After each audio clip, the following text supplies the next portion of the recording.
En apparence, rien ne distingue cette famille dans ce village paisible de Virginie. Sauf qu'en cas d'urgence, leur maison est une véritable place forte.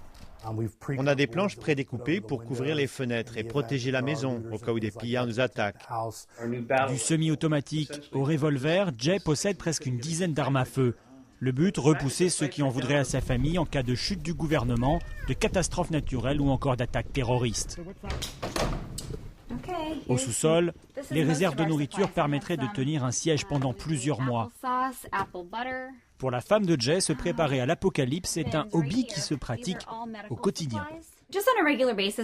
Quand je vais faire mes courses et que je vois des bonbonnes d'eau en solde, ça m'arrive d'acheter plus de 20 litres d'eau. C'est quelque chose que j'ai toujours à l'esprit. Patrick Troy est un ancien militaire. Depuis plusieurs années, il forme ses amis et ses voisins afin qu'ils soient prêts à toute éventualité. Une pratique qui intéresse de plus en plus d'Américains depuis le 11 septembre et le passage des tempêtes Katrina et Sandy. Ce sont des choses auxquelles on ne veut pas penser.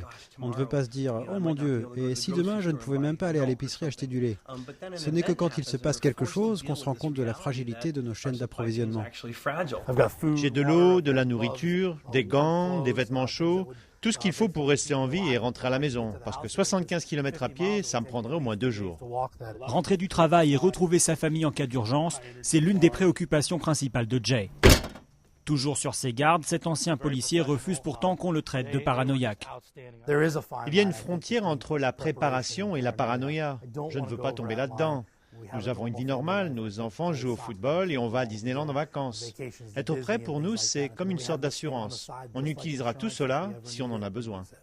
Convaincu du bien fondé de ses conseils, Jay a écrit un livre, histoire d'apaiser ceux qui ne savent pas encore comment se préparer pour la fin du monde. Come on, Ellie Belly.